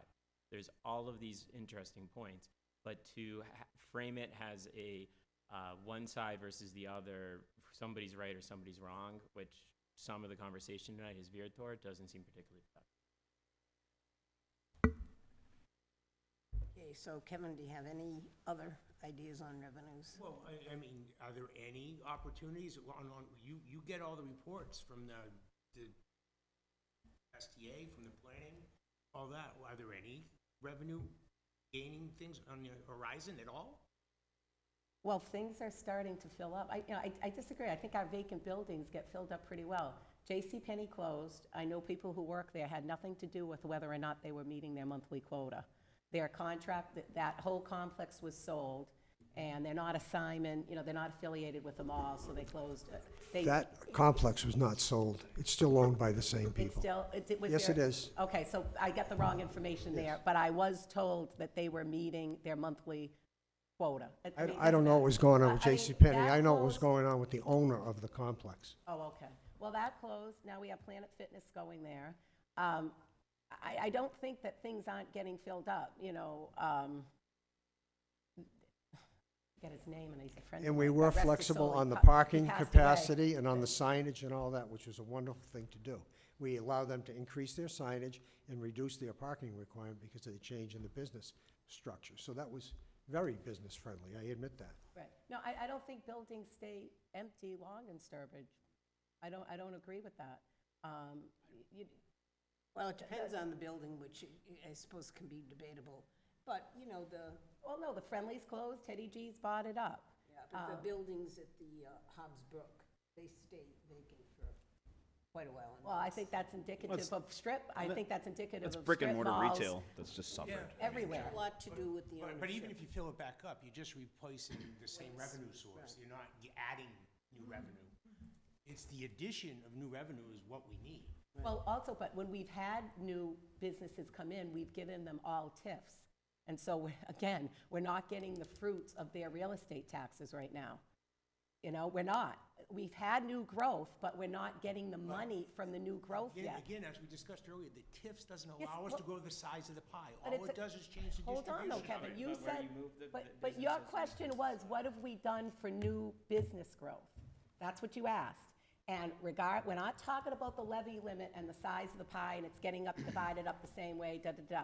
I'm saying we have had business growth, but we haven't seen the money in real estate taxes because we gave every single one of them that wanted one a TIF, including the latest for the cold storage, and for the professional office building on Route 20, and for Holiday Inn, and for the Public House. Everybody that's wanted, and I voted for it, because of the long term. But and- we're not, that was new growth. And for But the it doesn't people show that up are on the- watching this, let's doesn't clarify. show up on the Let's bottom clarify line. what tax increment financing is. What it says is you will continue to pay the taxes on the property that you bought as they were when you bought it, but you won't pay the incremental increase in the tax From the new growth. progressively from the new growth over a period of time. It didn't cost us anything to do that. We just are postponing Correct, but we're the not. future gain. So I just want people who are watching this, a lot of people watch this and All don't right, I'm understand sorry. what that I'm sorry is. if I'm unclear. They're not paying taxes. They're They're not. just not paying more taxes yet. Yeah, the growth from those buildings are not getting recognized because it's on a 10-year increment. I So understand that. it's not until year 10, maybe we even signed to 20, I don't remember. Only 10. Yeah, okay, so it's not until year 10 that we're going to get the fruits of that new growth in full. In full. Okay, in But full. they do employ people and bring new employees voted into in- the environment. I do too. I voted in favor. Very Idea. precise answer as to how that works. But I guess, but if you look at the projections, even with 10 years from now, getting all that growth in there, you're not gonna make enough revenue to cover the projected cost. It's small You're money. asking, what are we doing to support businesses? And then we point out something I'm and then. asking about what are we doing to bring in more so More. that this thing, because, TIFs I mean, overall are small money. we're looking right now, we're still at a losing game 5 Because, to 10 years but this is out. because people move to this town to send their kids to school, Kevin, on some level. So when you have an expensive elementary school that is really high quality, that is apparently the most expensive thing in town. And that apparently, you can't have it both ways. There's a quid pro quo. You have a quality of life versus industry, and how do the two mix? it's And this you're right on the conversation. money, because people move to this town for no other reason than Burgess Elementary School. And that's the gig. I did. And then it's a nice place to live, too. I think And we the lively conversation. attract like clean industry, obviously, because we have it on casinos, but also I think one of the benefits somebody told me once is from a regional sales perspective, because of where we are geographically, a lot of people have regional sales offices here, so they can go from here to Rhode Island. You get everywhere. all We're an over. hour away from everywhere, So right? maybe if we somehow got development for office building, where people would have it in their sites and rent them out, you get some revenue that way, bring some things in, and then people will probably vote yes for it because it'd be clean, There- nice, and a lot. There's office, they can't fill the office space that's currently built. You drive on Route 9 in Westboro, One Technology Drive is 90% vacant. Yeah, everything's going. COVID And that's a great location. They can't fill it because everybody's working from home. So when you look at making it a more attractive Next to place. Cornerstone Bank isn't full yet. What was that? COVID No, changed things. That building next to Yeah, Cornerstone no. Bank and is not it's, you full know, yet. Nobody works in an office anymore. My wife works for Pratt & Whitney in East Hartford. They're looking at reducing the size of their facility by 50%. I'd love to see something go on in that old mill building. That into town would be really nice, but whoever was interested in its financing fell down. And they've got, an environmental, that has to be cleaned up. And Because construction of all costs the that years are of pollution ridiculous into right that now. river. So that's why that's been held up. Nobody wants it. That would be beautiful. That was gonna be, right, another bank and apartments and everything else. Stores, little Didn't restaurants. CVS want that And we originally? tried to do something with the fire station, and town meeting didn't want to let that go. I think CVS was willing to clean up the site, but we didn't want them. Yeah, no, that's right, all for 10 inches or 2 feet, From the river. yeah. Yes, you're right on that, James, I remember. Okay, any other important questions? When will the warrants be available? We do have some information to plug in. There's going to be a meeting with Sewer and Water on the 19th, meeting on the Tuesday the 19th because of the holiday, which will help finalize those numbers. I guess usually, I understand, traditionally you get the warrant, towards the end of April? It'll be ready before then. So the plan will be on the 19th, just so everyone's on the same page. We are going to have Ty and Bond come in to discuss the connection, the South Bridge issue, and the pump station and whatever else needs to be done. I would like the Finance Committee to come to that meeting also, so that, because that's a big ticket item, whether or not it moves forward or not will be up to the Board of Selectmen, but I think since we have Ty and Bond coming out, it would make sense to have you hear the presentation so that you have a clear understanding of what exactly is looking to be done. We also that night are going to discuss the water and sewer rates, just as a heads up. I mean, there is going to be an increase to the rates, and that needs to be discussed. We have been kicking the can down the road. We've been trying to stabilize the rate with fund balance. We've exhausted the fund balance. There's nothing extravagant in those water and sewer budgets other than the rate needs to go up. So that discussion has to happen so that everybody's clear. And I'd like the Finance Committee to hear that discussion also when Butch, Shane, and I and Bob are making that presentation so that everyone has a clear understanding at the same time. And then Know what time that night that'll be on? hopefully it'll be the bulk of the meeting, so the beginning. Those two big things. It's We on the can, 19th? That'll be the 19th, right, 6:30. yeah. We have another meeting for Southbridge. So we hope to get, that we're waiting. They're busy putting their budget together. We're revising ours. We need that. And that will help put this whole water line into context. I know Shane kind of outlined some numbers, but we don't know yet where Southbridge is going with the expiration of that agreement and the renewal of the agreement. And there'll also be some discussion revenue of connect. Is it water and sewer or just sewer? Just sewer. What? Well, That project coming from Fisk Hill going to our, That's sewer. Sure. Can I ask you a question? I don't remember the number offhand, but right there on the line where, I think it's Matt Sosik has that how many units is going into there just past Fisk Hill Road? Is it a big development? The 55-year-old plus one? Is that what that is, just past? No, the 55 and plus was behind the Sir Francis. No, I'm talking Yeah, about but just past Matt Fisk Hill, Sosik has just past one. where Brogan's Yeah, used to be, the- whatever it is The little now. road that they put in is just part of it. So, so there but I'm hasn't just been- thinking, that's a yeah. perfect tie-in, there's gonna There be hasn't homes in been there. plans presented for the full development of that. The planning. Yep. Yeah, no, not in front of us. But this other 55 plus, people didn't take into account there'd be a water and sewer charge Right, so, and, I could miss that. but so, I mean, we're gonna be asking staff-wise for a lot of decisions that night, not just a presentation, but actual decisions, so we know how to finalize the warrant and can move forward. The other thing that I would ask is the board typically holds a special meeting just to go over all the warrant. I know there's gonna be a lot of, I mean, we all have a lot going on, but you guys are gonna have a lot of meetings because, you know, you'll be town administrator, DPW director, but budget is important too, and in order for us to get the information, the warrant to the FinCom in enough time for them to review also, you know, I would ask if we could have a special meeting, you know, towards maybe like the second week of April. 5 and 6. 11 through the 15th. Well, if they could start working on some of the warrant articles, and then on the 19th, they just make the decision on that project. I don't know, because otherwise, if we wait till after the 19th, we're looking at the last week of April, and then that's gonna kind of push out the finance committee from being able to take action on some of those items.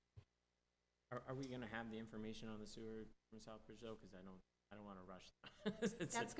That would be the only thing you wouldn't have, but you could meet on all the other warrant articles, because, I mean, that's kind of a unique decision, yeah.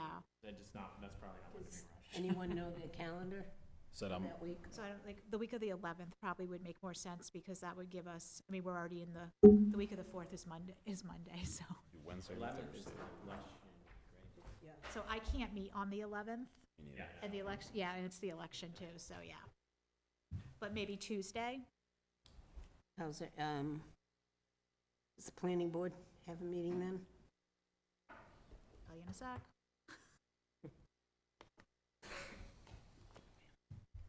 But I think the meeting doesn't necessarily have to be live. I mean, it can be, even if, so tonight's meeting, for instance, is both of them, the conservation was meeting, we were both live. One of us was on 191 and one was on 192. So they both went out live, so we have that option. But are you saying like you need to be at planning board, or? No, I have nothing before them. Okay. Well, I didn't know, Mary. I thought you maybe had a project going on for revenue. She does. His name's Charlie, and he's been a very long-term project. Yeah. Still haven't straightened it out yet. I mean, So, do we have everything that we would need for this upcoming Monday to be able to discuss those? Either before or after the meeting coming up on Monday? No, we wouldn't have the warrants by Monday. It's a Tuesday, and I have nothing on this. Like I said, I can't do any Mondays besides the ones that No, we're but committed to. what about so. the Tuesday, No, I the was saying 12th? Tuesday. It'd be a what time start? Well, our usual 6:30? time is 6:30, but Yeah. if it's gonna be long, we can shoot for 6 even. Later. Yeah. Mary, what about you? That's Woos. Well, I'm not gonna whammy myself, That's opening night. That's opening night for the Blue Sox. because elections So are I'm the gonna be day at the before, restaurant and I'm not during gonna the be day. It's a day presumptuous. game, so like 6:30 I can Jamie, do. what about your schedule? I think that works, yeah. It's a Okay, big how's day. it with the finance committee? The 12th? It's April 12th. No, at they 6. wouldn't, We they wouldn't wouldn't, come to they that wouldn't meeting, come. that's you to. No, put you're together coming to warrant. our 19th, Right. sorry. Yeah, sorry. We have to post that. We haven't even had these meetings and I'm already lost. So April 12th at 6 o'clock, you'll review hopefully everything Warrant except and for except for that the water sewer budget and the Southbridge issue. Connection. Both warrants, annual and special? Yeah. Okay, Okay. great. The more time we all have, the better off we all are. Yeah, I don't think there's too much that's, No, most of the warrant articles are the usual warrant articles from year to year. There's only, It'll be a much less attended town meeting, because there'll Yeah, be no, I'm there'll be sure. no big ticket item. and I think there's only two zoning issues Sewer maybe? will drive people out. Well, I do think the recreation wants to put something on for their soil sampling. We haven't received anything. I haven't Well, seen she anything. sent to me what she had I don't sent have to, anything from them. hold on, let me just, and I'll forward it to you, and I told her to forward it to everybody. She had sent something to Bob, saying, with the attached quotes for like 36,000, and she said in that last paragraph, I think we're going to need a warrant article for this. So, I mean, if you want me to, forward it to you, what she sent to me, which was already sent to you, Bob. A soil sample from recreation? I'm not gonna talk for them, they're an elected board. But the thing is, But- people, we Hold have on. deadlines. Well, no, but Warrant articles Right, should but have been in she- May 1st. her position is, hold on. She maybe said we might need one, but she didn't present one. Well, she presented, let me just forward what she sent to me, okay? I'm only the messenger. Could you send it to me too, Mary, please, so I can know what we need to do? Okay, here? hold on. At what point do we move on, like you were pointing out before? Townspeople have spoken on certain things and shot them down consistently. One of the things they've shot down consistently are fields and anything rec-related. Okay, hold When on. do we move on from All right, that? let's not be, right, but first of all, they didn't, like, again, I'm not gonna speak for an elected board, but I will add this, that was a real sweeping brush. They didn't vote down everything rec-related. They have voted down additional recreational fields. This is not an additional recreational field warrant article, And there won't be. okay? And it's not, okay? So you're not gonna get a new field for $36,000, okay? But a soil What- sample is the beginning of one? No, or- no, it's not, okay? What they're speaking to is the fact that residents loud and clear spoke at town meeting, let's take better care and maintain the existing fields that we have. And they are responding, they know they have that need. I'm just gonna read this into the record, because it's just easier this way, okay? And they're responding, this is the first step to take their existing fields and rehabilitate them to bring them up to proper standards. It has nothing to do with an additional field. And that townspeople have not struck down everything that rec has put forward. We've rehabilitated our tennis courts, and this is similar in nature to that, okay? And I'll just read you, because she forwarded it to me. Hi, Michelle. Could you please pass this message along to Bob? I do not have an email contact for him. Hi, Bob. I am looking forward to meeting you and working together this spring. I wanted to provide an update for you on the current field plans for existing fields that the prior town administrator Jeff and Selectman Chase had asked me to develop. Let's see. Through a series of meetings from the summer, we met with Burgess and the consultants from Town Urban Advisors on where to begin, best approach for updating the field condition at all town existing fields. We were taught the importance of starting with the soil conditions to ultimately be able to receive an equipment and maintenance plan, which is the end goal. Attached, please find the quotes for each field. This is apparently to determine the soil condition. All the Burgess fields are combined into one separate quote, should they have the funding available to move forward. That is going to be taken up with the Board of Selectmen, because the ARPA subcommittee voted unanimously to provide a small portion of our ARPA funds to give new infields to all the Burgess fields. And it's a very small amount of money. I'll go on, though. She wasn't aware of that. I contacted Barbara to learn what our best approach for funding would be. Initial conversation sounds as though this would be a warrant article at the ATM funded by free cash. Do you have any availability next week to touch base on this project? Thank you. And she attached her quotes. So, she sent it to me March 22nd, when she learned that ARPA money is going to put new infields at Burgess. From Sturbridge Recreation, sent Wednesday, February 2nd. I'm just going to forward it to whoever wants it. Yeah. And I'll forward it to, and the quotes are included. So to me, it seems that we're a little off here, and I was wondering if, I think it's probably time for a motion to adjourn, unless anybody. So, is in- you know, all I knew is, I'm just passing the message on. It's my understanding that they wanted a warrant article. And since we don't have anything in front of us yet, even if it's late, it's not like we have to reopen a warrant. We don't even have our warrant yet. Well, we haven't closed it. We close it. Right, but I mean, Yeah, we've no, I opened and understand. closed, opened and Yeah. closed. I'm just, We can We can discuss it do on that. Monday. does anybody else want it besides Bob? Yeah. And Yeah, it's Barbara simple Berry, motion. and I'm gonna send this, But we've opened it before, too. Oh, yeah, no, Yeah. that's fully within We your, don't draw too open and hard close as many times as you like. I'm gonna send this We're in back to charge. Annie. All right, I am then firmly and unequivocally making a motion to adjourn. You're the second. Any discussion?